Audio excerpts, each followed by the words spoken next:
guess we're rolling. Hey, everybody. Sunday. July 19th, 2026. Where the blank has time gone? I have no idea. Well, you know why I'm thinking about that. Well, yes. What's coming up on Friday? It's coming up on Friday. Hey, everybody. Yep.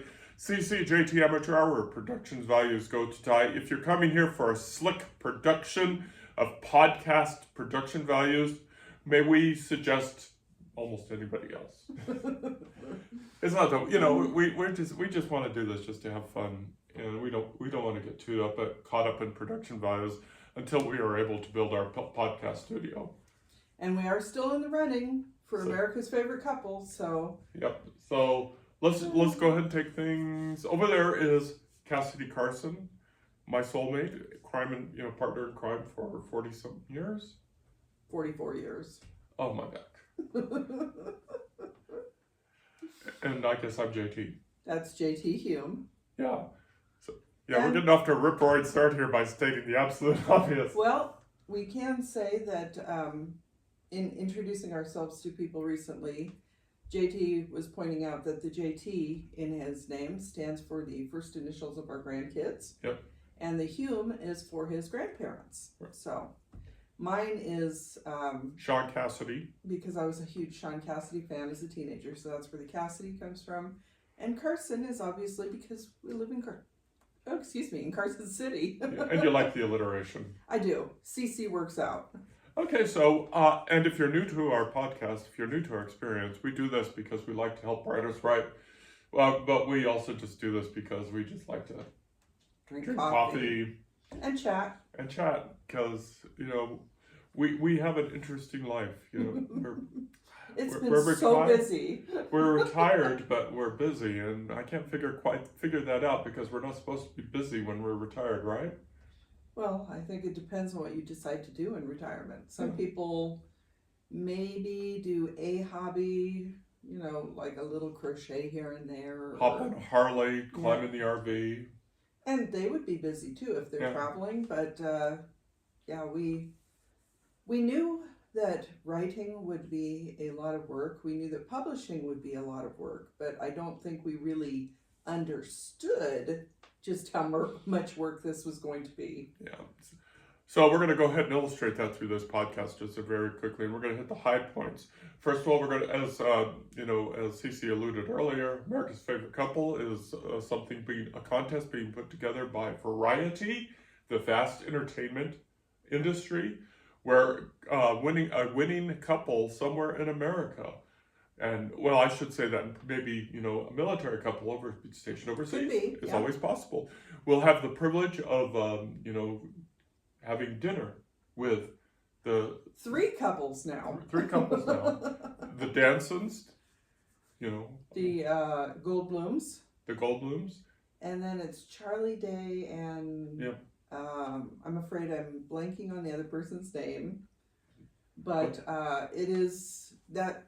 It started out as a date with a couple, and then it became a double date with two couples, and it's up to a triple date with three couples. But it also includes a photo spread in Variety Variety Magazine. I'll just send it out. Variety Magazine, and $20,000, which would go to our podcast studio. Yeah. So. The main reason we're doing, of course, is exposure, and we have gotten a little bit of exposure from this. So we appreciate everybody that has voted for us as we are here in the second round. Yep. The rest of this contest will unravel quickly, and so it'll be interesting to see if we progress in this contest. You can vote daily. The link will be in the blog post. It's a free vote daily. You do need to have Facebook, though, to verify that you're not a bot. So the only other way to vote if you aren't using Facebook is by donating. Don't have to do that by any means, but the two organizations that will be getting the funds from this contest are the Los Angeles Regional Food Bank and Oceana, which is an ocean preservation society. So they're worthwhile causes. But we are seeing that a lot of people have decided they're not really going to promote themselves anymore for various reasons. So we figure we'll just keep doing it for as long as we can. We're currently sitting at number 5. So this coming Thursday, I believe, is the cutoff for the next round. If we stay at number 5, we'll make that one, because that will be the top 15. The week after that will be the top 10. So if we stay at number 5, we'll make that one. And then the one after that will be the top 5. Yeah. So if we stay at 5th, we will make it for the next 3 rounds. So we'll see. And then beyond that, it becomes a lot more, it's going to be a free-for-all. Yeah, it's going to be a little bit more competitive. So perhaps we've over-explained it. Well, I think some people are interested to know how it works. Mm-hmm. And it's not just the top 5 overall. It's the top 5 in your group. Each group, I think, has from 50 to 70 couples, or it did to start out with. So we are currently in a group of 20 couples. And that's how it progresses. Okay. Just for curiosity's sake. Nothing wrong with that. In book news, because this is a writer's podcast, is we are having back-to-back releases. We've already released one, and we've got another release coming up, but it's these guys. Ta-da, ta-da, ta-da. Haunt Season had a very successful release, as they always do. And, and you had people asking questions about it yesterday. We'll talk about yesterday in a moment. And, and it was just sort of probably warm fuzzies. And you actually had somebody buy, a copy of it. So that was really very cool, too. Yeah, before we even were officially selling yesterday. Yeah, so someone bought a copy. So thank you, Angela. Yeah, that was pretty awesome. And then later this week, Defying Salvation goes on sale. It's available for pre-sale across the platforms. And since we're getting a shipment of books tomorrow, I'll probably put it up on our bookstore here very soon. And on Friday, if you are in the Carson City area, at 5:30 on Friday, July 24th, a date that will live on forever in infamy, is at 5:30 at Bub's Bookstore. Mm-hmm. I will be selling copies of Defying Salvation and the Salvation series and the Nevada books and all that stuff. Starting at 5:30, Bub's Bookstore, Curry Street. It's very close to the Nevada State Capitol, so if you're not a Carson City resident and you decide to come down to Carson City to check it out, which I highly recommend, it is a cute little bookstore in a very historic building. It is about a block to the west of the Nevada State Capitol, so It's very easy to find. Yep, and I'll put the link in the blog post, and just come on down and say hello, and and to buy copies of all my books, so we can afford a book order. Now I've got the hiccups. We will say that Bub's also has another event going on at the time. It sounds like they will be providing pizza from a new pizzeria here in town. If you do come down and you're not local to, or even if you are local to Carson City, Bub's is not too far from McFadden Plaza. So you could enjoy the bookstore, you can visit with JT, and you can make an evening of it. Go over to McFadden Plaza, get some ice cream at Scoops. Yeah. So there's a lot to do in downtown Carson City right now. Yep, and this message is not sponsored by the Carson City Chamber of Commerce. Nope. Actually, it's not sponsored. We're not accepting sponsorships except from our friends at Jack in the Box. Come on, Jack. Or Coca-Cola. Oh yeah. But if either or one, Wendy's. Yeah, if any of the three ring us up, we might consider it. Yeah, we'll be your cheap little. Okay. Oh, anyway. Let's not go there. Let's not go there. Okay, and that's really all about it for current events. Right. So, just buy our books. We should mention, so we are entered in the America's Favorite Couple contest. Coincidentally, we are doing couple things again by co-writing another book together. Right. So that's the other current event, is that we are working on the prequel to From Tundra to Tiara.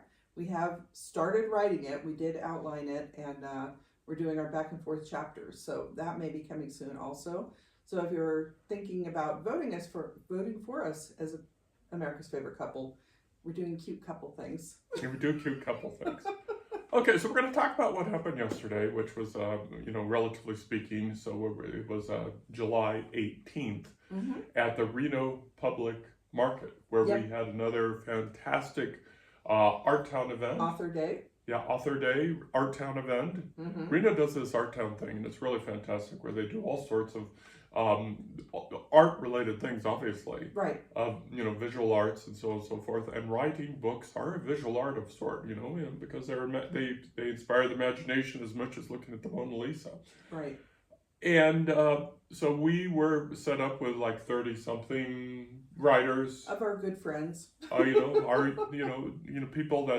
some people who recognize us, some people who've been on this podcast, and we were just selling books. But the fun part about these things is talking to people.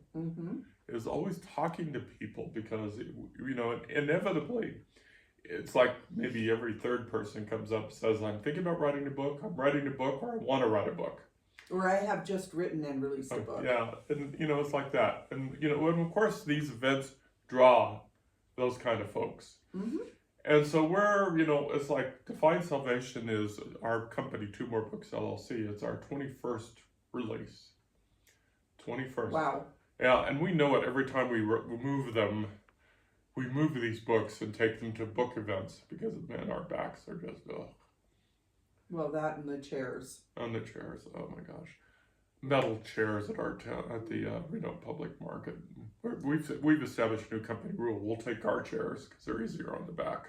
They're not intended for long-term sitting because it is a food hall. Yeah. So I think they want people to maybe spend an hour at the most at one of the tables. They have a lot of food options. There are a couple of little bars Great there. food options, by the way.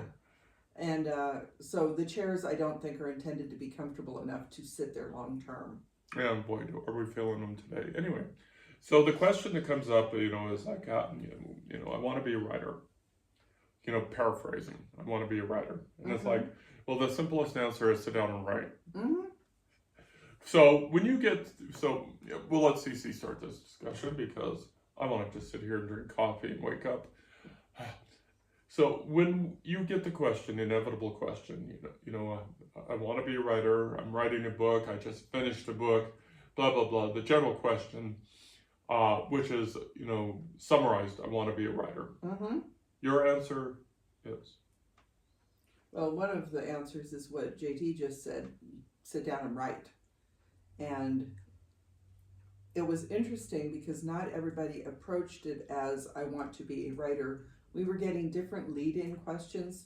People would not come up and initially start the conversation by saying they wanted to be a writer, because I think seeing all the authors may be a little overwhelming.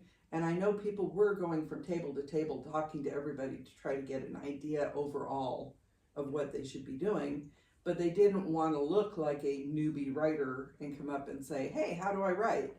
So one of the most common questions we were actually getting was, how do you distribute your books? Or let me take that a step back. Are you self-published? That was a big one. It was like, well, yes. And then the follow-up question to that was, how do you distribute your books? And my answer to that, of course, is we publish these on Amazon, so KDP, Kindle Direct Publishing, and we do order our author copies from Kindle or from Amazon, because the profit margin for us is bigger, even though that has been a challenge. I also mentioned that we put them up on Barnes & Noble, and we also use Draft to Digital, which allows us to get them into libraries. And then they can be ordered by bookstores as well, because Draft to Digital works with Ingram Spark. So that was a whole series of things. I think yesterday I got the most questions about how do you distribute your books. So that was a big one. But then they kind of backtrack a little bit. It's like, I am working on a project. What is your advice? And just basically, sit down and write. If you feel like writing, write. It's good to know the mechanics of writing, but if you are inspired, then sit down and write. And then I have the answer for that one. So she talked about the distribution. The question is then becomes, well, I have these ideas, how do I get them down on paper and things like that? And I think people are intimidated by the white screen, first of all, because they have these ideas, they have these, wonderful, wonderful ideas that they want to get on there, but let's be blunt, K-12 did not prepare them for that. K-12 does not prepare you because K-12, I'm sorry, elementary school, kindergarten to, High school. high school, K-12, doesn't really prepare you to express yourself adequately unless you're very fortunate to have the right kind of English teacher. And this is not an indictment on K-12 by any stretch of the imagination. They have so much to do in such a short amount of time that they struggle with it, and then they have all these parental and social influences on how to teach something, what to teach something. So it's difficult. So kids have to have the initiative to write, and by the time folks get to adulthood, some of that is burned off. Some of that eagerness is burned off, perhaps, and some of that nativity. Because if you start writing as a child, which is what our kids did, they don't know what they don't know, right? And they can dive right in. And obviously that's the best time to learn how to write is when you're a kid, because then you don't know what you don't know. But when you're an adult, you do know, and you know from reading, and you've seen prose, and you've seen art. You've seen basically art in prose. So what I tell people when it comes to that time, when they want to sit down and write, is that what they should do is they should just pick their passion. What is the favorite thing they like to either watch on TV, see in movies, or just read? And we're going to pick the obvious one, because obviously Harry Potter did shape a generation. It shaped a generation. Now, we're not going to talk about the later years. Yeah. But it did shape a generation, and it inspired so many kids to write.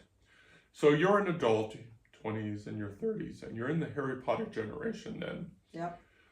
And you want to write, and you don't write Harry, but you want to write something, in a magical realm. Magical realm, fantasy, science fiction, romance, there's so much out there. So what we tell folks is that if you haven't written before, pick your passion. Pick something from your childhood that you really love, that you know intimately, that you know frontwards and backwards. If you know Harry Potter's middle name, that might be a good start, James. But if you know things like that, write that. Now, some people will call that fanfic and stuff like that, and it's easy for folks who write prose, who write literary fiction, to look down their nose at people who write fanfics. Don't make that mistake. Nope. Especially when you're starting out. I don't want to write fanfic. I want to write a real book. The point is, you're writing. That's the important thing. The second most important thing is you're conquering that page in front of you. You're conquering that white page, white sheet, that white screen in front of you.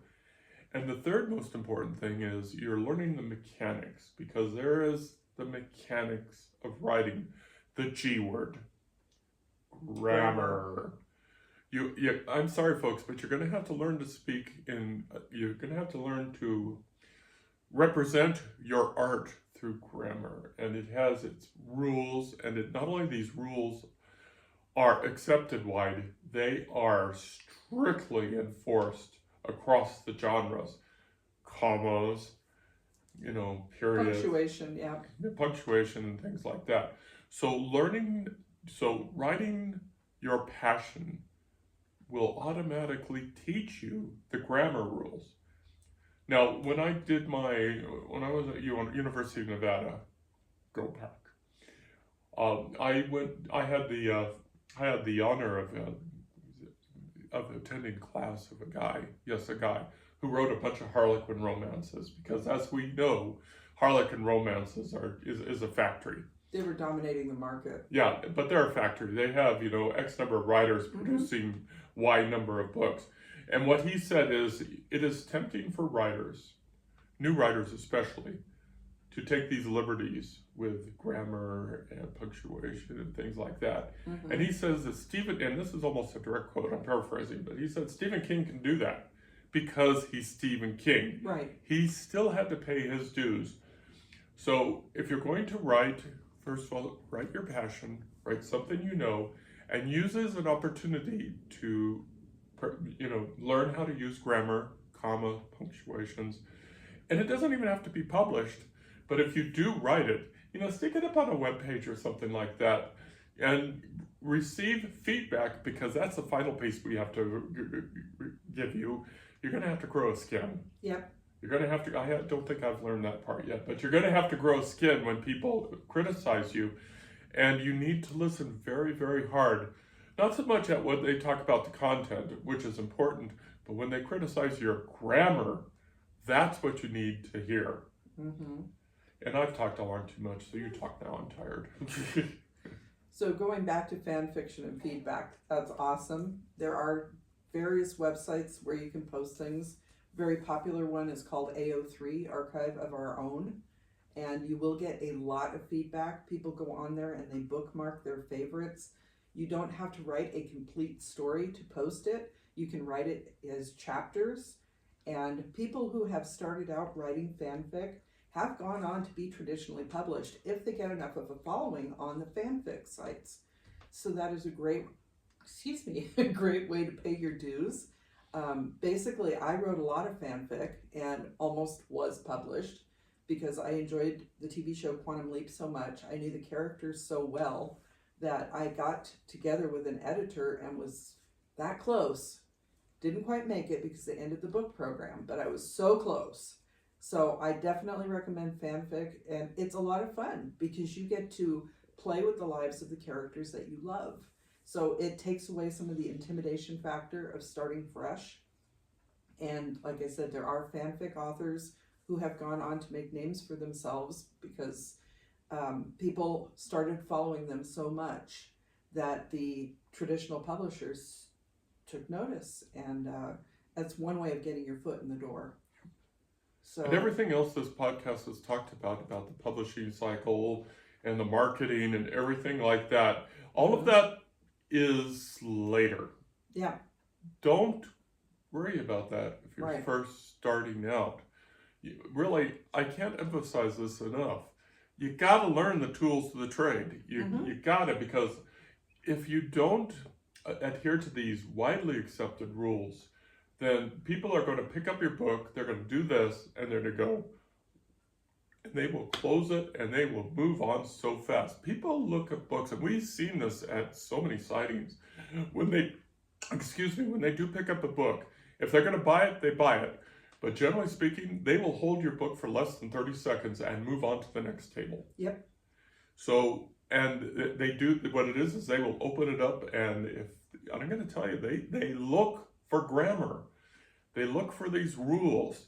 Here, the thing that will take me out of a book so quickly, and Anne McCaffrey is guilty of this, is transfer of thought. I forget the phrase here, but POV changes, point of view changes. Head hopping. Yeah, she does this. One person will be thinking something. Yeah. And then almost on the same page, she will write and shift to another person thinking. Mm-hmm. People look for things like that, obviously. Yeah. But now, of course, Anne McCaffrey. Is Anne McCaffrey, so she can do that. Yeah. But these are things that people look for, and if you're not, again, open the book, they'll look at it, they see mistakes, close it, move on. So and it's unfortunate because we do our best to make sure there are no mistakes. Grammatically, typographically, all of that, but things happen, and that first impression, like JT said, 30 seconds, they're going to just skim it really quick. If it doesn't look professional, if it looks like you've done something maybe a little experimental and you don't have a name, they're not going to give you a chance. Yeah, so but don't let that discourage you, because that, if you do what we suggest in doing, like fan fiction or something like that, and you put it out there for viewing, then you're going to learn the tools of the trade. That's a good thing. Right. That's a good thing. And I can almost anticipate what somebody goes, but that sounds like it's going to take so long. Writing, it doesn't happen right away. Writing is the long game. Yep. Like, for example, I'm going to just pull up one of my books here. And CCC. What am I going to do here? La la la la la la. So bear with me as I do this. I have a reason for doing this. So we're going to do. I'm going to look at my all-time sales of one of my books. I'm going to look at the all-time sales of my most popular book, which is Sheriff in Nevada, Lifetime. And so this is Sheriff in Nevada, which is the first of a series about a female sheriff in Nevada. First saw money in April of 2013. I don't know when it was actually published, but it's been 13 years. Oh my God, my back just went. It just went. Okay, I'll get over it in a second. So more than a decade. So more than a decade. In those 13 years, it has earned almost $700 lifetime. Now, we will say that up until just 2 or 3 years ago, this would have been all ebook.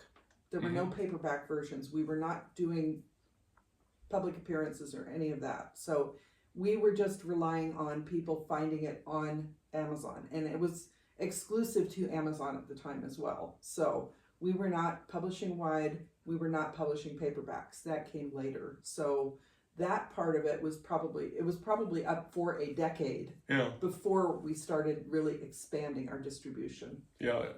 So, and I acknowledge that $700 for a book is kind of weak, but my point of that being, it's the long game. Yep. Once you build the foundation of your book, once you build the foundation that is your book, when I say that, your creative ideas, you put it into a book with grammar and dialogue and all the 1,000 parts that make up a book, and you put it out there, it's out there forever. Right. And it could be earning money forever. Candidly, it may not be earning money forever, but it's out there forever. And so, dribs and drabs, or thousands and thousands, and a book deal and a movie deal, all of these things can happen, but none of that happens until you sit down and write. Yep. None of that happens. And none of that happens unless you learn the tools of the trade. We always say this at every book event. Write. Do it. As a matter of fact, we're going to Atria again today for your talk. Yep. And you're going to be reading from probably Haunt Season. Yep. You're going to be reading from Haunt Season. I read from Sheriff of Nevada. And one thing I told these folks when we were there last time is write, because your memories have value. We need your ideas and you're out there in the world. So write. Even if you go to your local university, may have an oral history. Reach out to that. Right. The example I used is, it's like, a clutch, drive a manual transmission on a vehicle. Yeah, clutch. So popping the clutch, if you say that to somebody young, because most of the newer cars, unless they are a vehicle like an 18-wheeler, a semi that needs that extra power, most of them are automatic transmissions now versus manual transmissions. It's very rare to see, maybe sports cars also, but your normal average car is less likely to have a manual transmission these days. Oh, minor trivia, school buses, they make school buses automatics now. So it's like, So, but our point being is memories like this, dialing a phone, literally dialing a phone, things like that, it can get lost in antiquity so much. So please write. Okay. So wrap this up, Cece. Wrap it all up. So basically what we're saying is write in any way you can. If you are unable to sit down with a computer, you don't need a lot of supplies. You can pick up a pencil and a piece of paper. You can journal, which was one of the things that JT recommended to the people at Atria. It's like, at least journal, and then you leave something for your family. But, if you can't physically write, you can also do something on, you can record on the Notes app on your phone, just your thoughts, and have it, somebody can transcribe it for you. And I do recommend having an actual person transcribe it for you. A while back, I was contacted by somebody who wanted a transcriber, and actually that is something that I have done in the past for meetings, but there are people who will type what you are either providing them just the notes to, or they could be your ghostwriter, so to speak. So there are a variety of ways of getting your thoughts and stories out into the world. We're not just saying to sit down with your really modern, up-to-date computer with word processing and all of that. You don't have to have that. Just sit down, get your ideas out there, and there are ways to publish them. Yep. Well said. So, right. Yep, so just we right. totally support that. And to folks be saying, well, aren't you creating your own competition? No. No. We are colleagues. Yep. When one of us is successful, it lifts us all up. So yes, Oh yeah. Yeah, so no, we will be your biggest fans applauding you on the sideline. Okay. And actually, with that, on a tangent, I will say that all of these author events we go to, we are usually one of dozens of authors. And the community support among the authors who do these events together is incredible.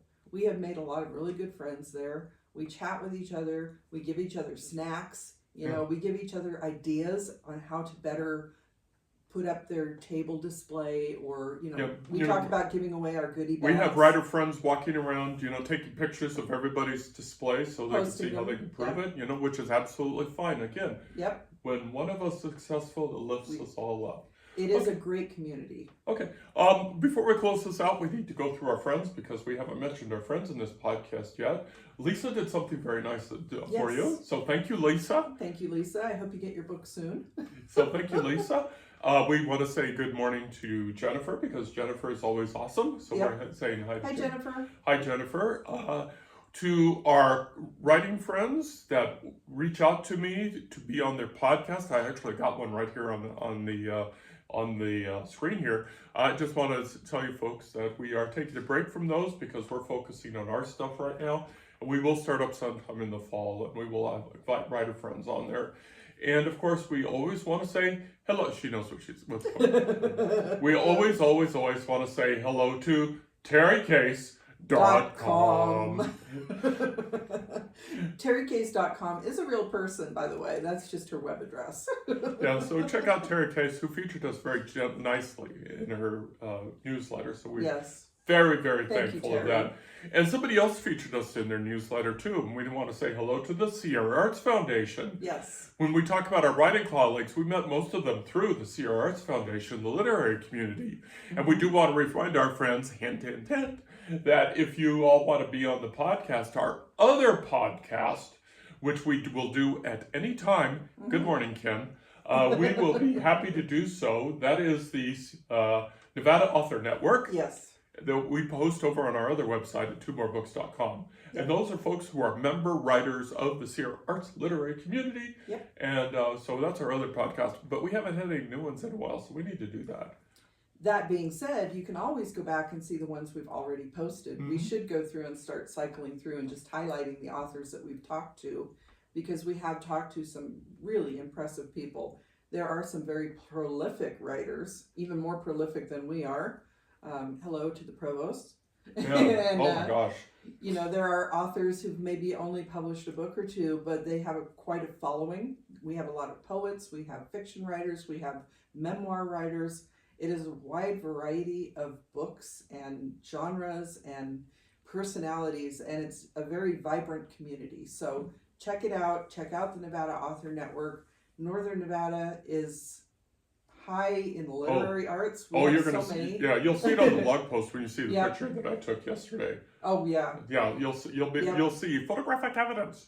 So there are a lot of great authors in the area, and the people who live in Northern Nevada are not yet really aware of us. They're starting to notice, but it's taking time. Again, it does take time to build up a community, and by doing things like the Sierra Arts Book Fest, we are getting more visibility. So definitely check out Nevada Author Network, check out Sierra Arts Foundation, because they also work with visual artists, and they do a lot of gallery displays at both the Riverside and the Depot Gallery. And they have the Dinner on the Bridge event coming up soon, and in January they do Brouhaha. So they do a lot for the arts community, and we really appreciate them supporting us. Yeah, and we're not sponsored by them either. No, we collaborate with them, but we are not sponsored by them. Okay, I think we're about, I think we're about there. He's drinking decaf right now, so the caffeine is wearing off. Okay.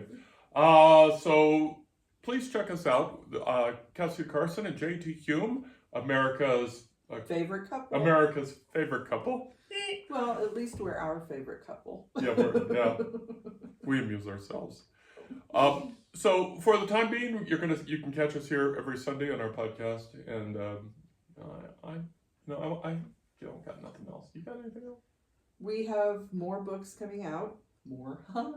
But like JT said, Defying Salvation will be out on July 24th. It is available for pre-sale on Amazon right now. I have a book coming out in October, Battleborn Bride. I just got the proofread of that back, so over on my YouTube, I am going through the process. I'm going to talk about doing a lot of pre-marketing for that release. I'm going to try that in great detail this time around and see how that goes. So if you're interested, you can follow along on my YouTube channel. One thing that we didn't talk about is, we're going to let you go here in a minute. One thing we didn't talk about is traditional publishing versus self-publishing. And we'll probably talk about that down the road. So I don't even know why I threw that in. Because he's considering it. I'm considering doing traditional publishing, so that'll be a new thing. And we might even have somebody. We're going to start with a company that's kind of weird, and then once they reject us, then we'll move on to other ones. Well, there are reasons. We'll talk about it in more detail as we go, but there are some advantages to trying this particular company. So we'll see how it works out. We're going to have some fun. Okay, sitting over there is Cece. And over there is JT. We'll let you go. Y'all have a life. So thank you for following on. As always, if there are like buttons, follow buttons, and all that stuff, please do that. But until next time, same bat time, same bat channel. Love y'all. Take care. Bye.